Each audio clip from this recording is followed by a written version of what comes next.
Hello students, in this module we will be doing chapter 4 elections from Civics of class 9. First of all, we will do the meaning of elections. Now as we know, we have a democracy, so it simply means that in a democracy you need to have the right of choosing your own government who is going to working for you, by you and with you. So here we see in a democratic government, democratic form of government, people can have a strong hold of power and how the power should be used. Like here we can say in this particular chapter we see in democracy, citizens choose or elect their representatives either directly or indirectly. So in simple ways you can remember the elections at the heading or the meaning of election as election is a procedure whereby persons are chosen by video voting to represent the voters for running the government. That means the voters are those who are supposed to be represented, and they will choose someone to represent themselves, and that representative is going to run the government for them or put up their problems and solutions for them. But in doing so, he has to be properly sent to that particular stage or that particular designation, and this process of sending your representative to that designation is called as election. In modern societies, elections are fought on party lines. That means like today we have the BJP, the Congress. They are the ones fighting, as the party is fighting for the proper places in government. It is not that one person will stand up and he is going to make the entire government, or he will just be a part of that government, but he will not be able to have a strong hold. So in modern days we have elections fought on the basis of party lines. That means BJP has its candidates in nearly all different places jahan elections ho rahe hain. Similarly, Congress will also have its representatives in all the places wherever the elections are being held. So that is how the elections are done in the modern society. Any political party or a combination of parties getting the largest number of votes, they form the government. That means whichever group has the maximum number of votes, they win that particular elections. It is not that overall they get all the maximum number of elections. It means in different places whichever candidate gets maximum election, he is chosen, and then whichever party has maximum number of candidates elected from various other different you can say places, electorates, that particular party becomes the ruling party. Now once we are done with the elections, we get to make the government. But besides that, we need to understand what are the various kinds of elections. So here in this book we can say that there are various types of elections given over here to understand.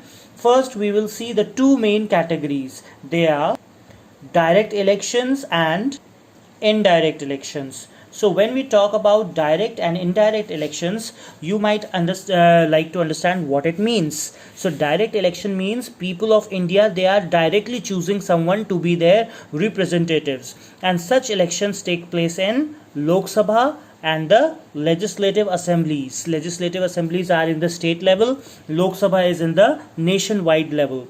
That means when you do the elections, the people, those who are selected and chosen and sent to the legislatives, they are the ones who make the Lok Sabha, not the Rajya Sabha. So that is why they are directly chosen members of the people, and that is why they are called as People's House or Lok Sabha.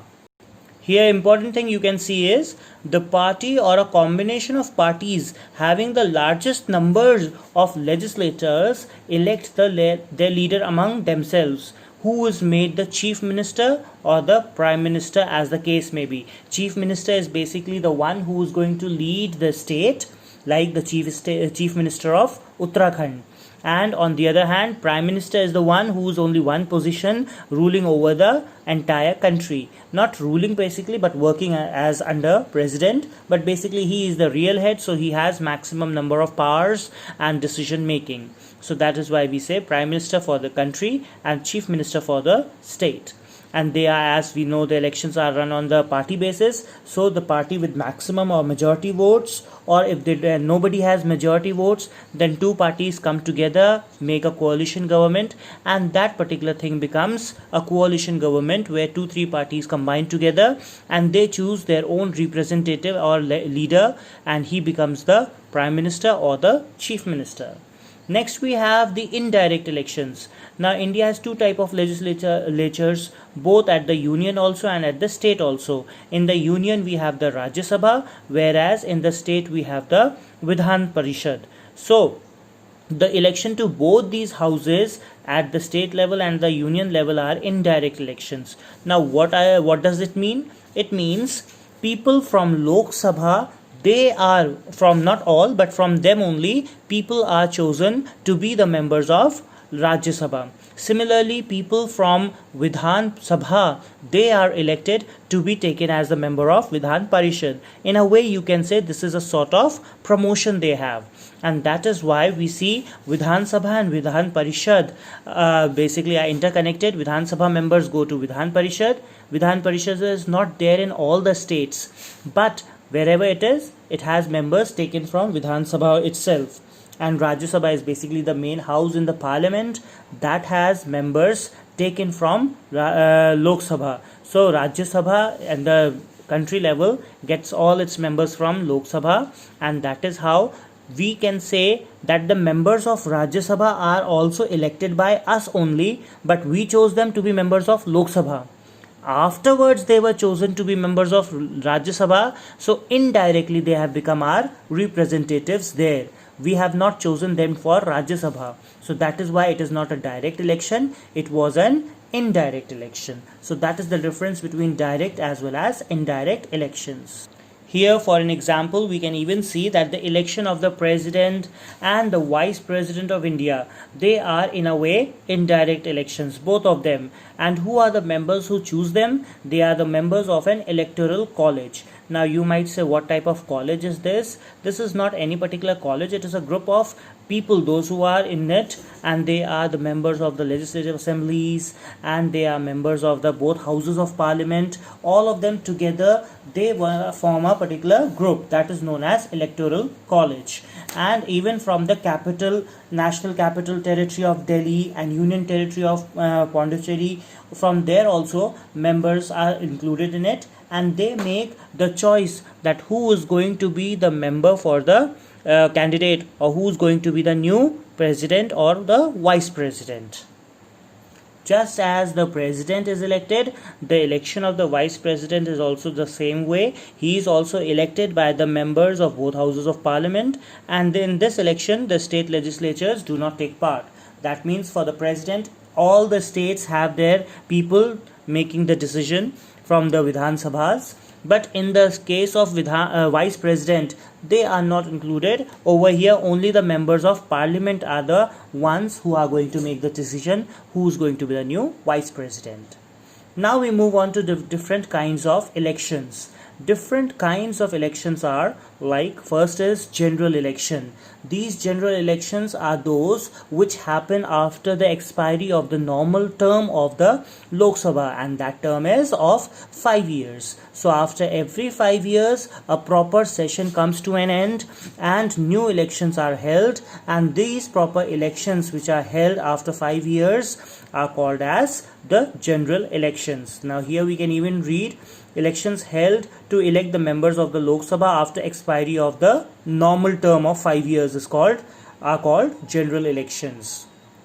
But on earlier up to 1957 we can say simultaneous elections were held for both Lok Sabha, Rajya Sabha assemblies, Lok Sabha and state assemblies.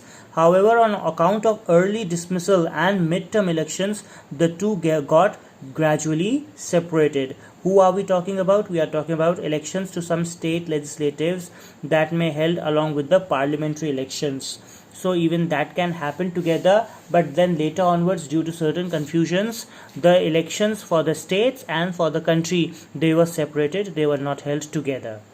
Anyways, coming back to, you can simply understand what is general elections. It is just after the expiry of 5 years, the normal procedure to be followed for the new house. Next we move on to midterm elections. What are midterm elections? As by the name itself you can understand, this type of election is held when state legislative or the Lok Sabha, they get dissolved before the completion of the full tenure of 5 years, and the new house will normally have a full year of 5 years only. The election is called midterm. That means we elected some particular house this time, and before 5 years it came to an end, it was dismissed, it was dissolved, or whatever the reason might be. After 3 years it was dissolved. So for the next 2 years we will not have nothing there working there, or a particular you can say ad hoc or substitute government running over there. We will have after 3 years proper elections. This is known as midterm elections. But whichever government, whichever people, whoever will be chosen over there in the midterm elections after 3 years that we are having, so in that particular way, whoever will be elected, they will not be elected for the remaining 2 years. They will have their new term of 5 years. That means they will also have a normal full term of 5 years since the date they join. From then till the end they will have full 5 years given to them, unless and until they also don't dissolve earlier or something happens for which they have to be dissolved or stopped. Next category we have by-elections. When we talk about by-elections, we can say, like supposingly a member of the legislative assembly, maybe in the union or maybe in the state, has died or has resigned or for some reason is not able to fulfill his duties, and he leaves his post or he is asked to leave his post. So to fill up that vacant seat, an election will be held which is called by-election. It will not be an election for entire government or entire house. It will be for one or two people, or maybe you can say over here as an example just one person. So the person elected remains the member of the member for the unexpired time of the house. So for that individual member we will not give him full 5 years. He will just have a term that is left for the house, not for that member but for the house. Obviously जो member निकल चुका है, he has got his time period, whatever it was, 3 years, 2 years, 1 year, whatever, but the house is still left with the full tenure of 5 years.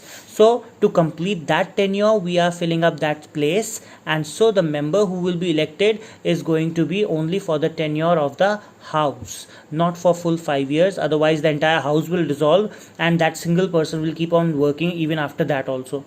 So to avoid that confusion, we just have the entire house being dissolved along with that new member who was elected later onwards. So with this we come to the end of the kinds of election. Next topic that we are going to do is election commission, that we will be doing in the next module. So I hope you have understood it. With this we come to the end of the module. Thank you. Have a nice day.